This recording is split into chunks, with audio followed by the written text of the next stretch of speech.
Ei, meus amores! Hoje nós estamos iniciando o episódio 7 do Era Uma Vez um Conto, só que não uma história real.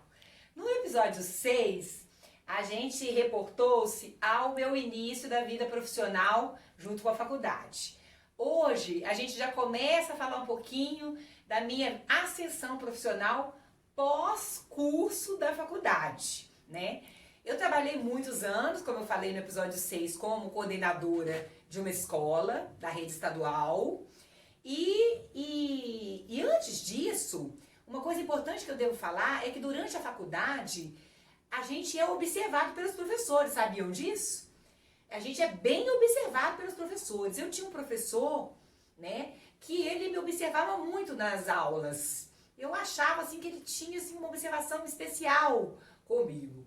E realmente tinha.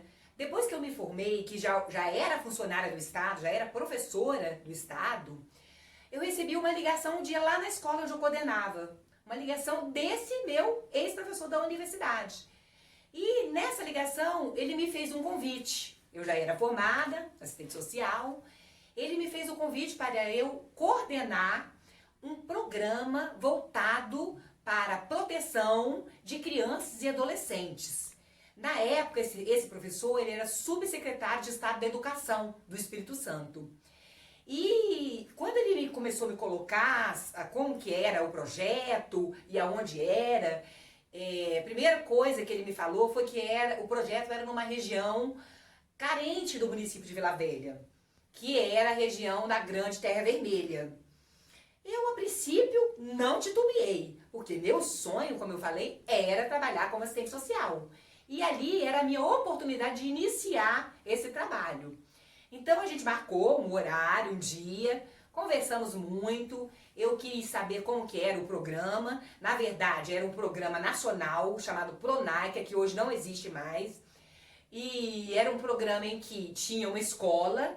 Dentro dessa escola, nós tínhamos outros subprogramas. Programas voltados para a cultura, programas voltados para a saúde, programas voltados para a assistência social, para os direitos da criança e adolescente. Esse seria, então, a minha atuação. Coordenar o subprograma de proteção à criança e ao adolescente daquela região de Terra Vermelha. E eu aceitei de primeira. Foi assim, uma coisa instantânea. Eu falei, não, é isso que eu quero e é isso que eu vou fazer. Não olhei o desafio, não olhei a região, não quis saber de nada. Aceitei e fui. Lá, onde a gente executava as ações, chamava-se CAIC, Centro de Atenção Integrada à Criança e ao Adolescente. Essa escola, ela existe até hoje, só que não mais com aquele mesmo formato que a gente tinha, né, naquela época. E aí, então, foi um desafio muito grande, porque a comunidade é imensa, a Grande Terra Vermelha é composta por diversos bairros adjacentes, e na época, isso há 22 anos atrás, era uma região que estava iniciando o processo de urbanização, né, o processo de organização comunitária. Nós tínhamos muitas carências na região, não só carências de estruturais, mas carências afetivas, carências, né, sociais da população. E foi um enfrentamento muito grande para mim trabalhar com essas questões. E aí, então, eu comecei a coordenar esse programa de proteção à criança e adolescente. E eu atendia todas as demandas que vinham das famílias em relação a essas crianças.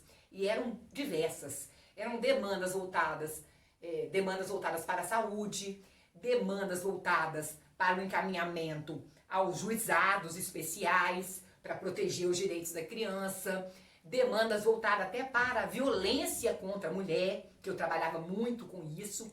E lá a gente fazia eventos enormes.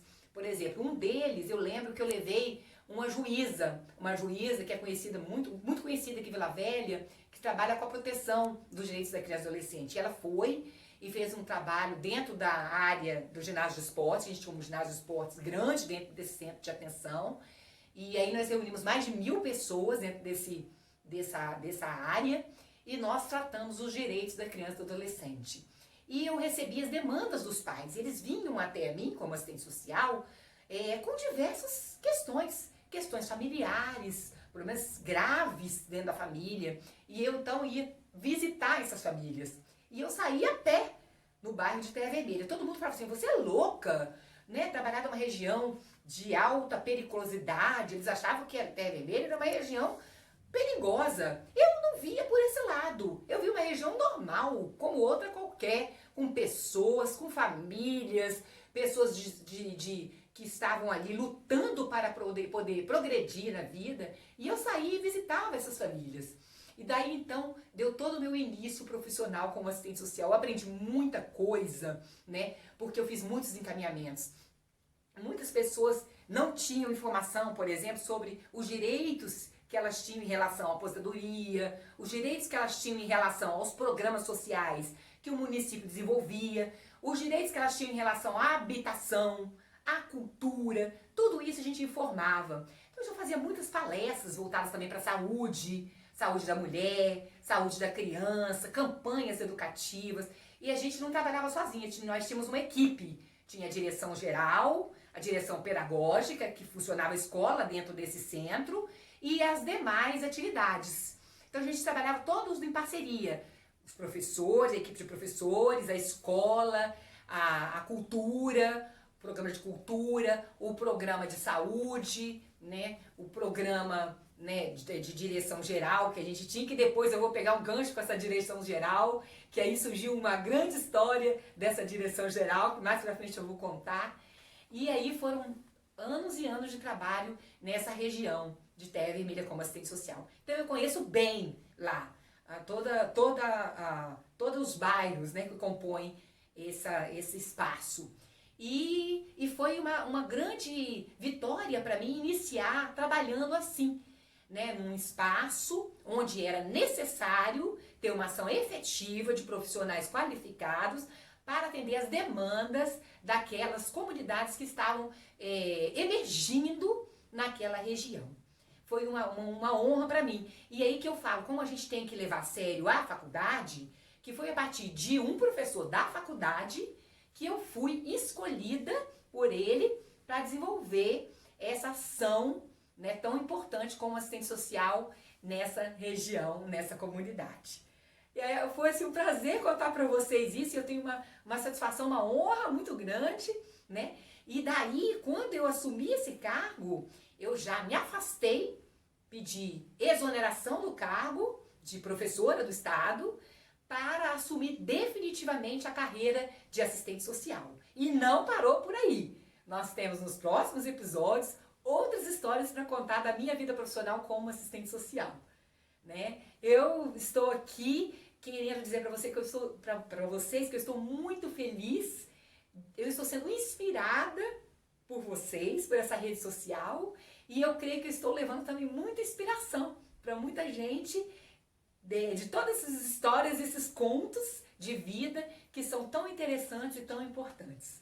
Eu agradeço muito a vocês, espero que vocês continuem me acompanhando nas redes sociais, e um grande beijo, ó.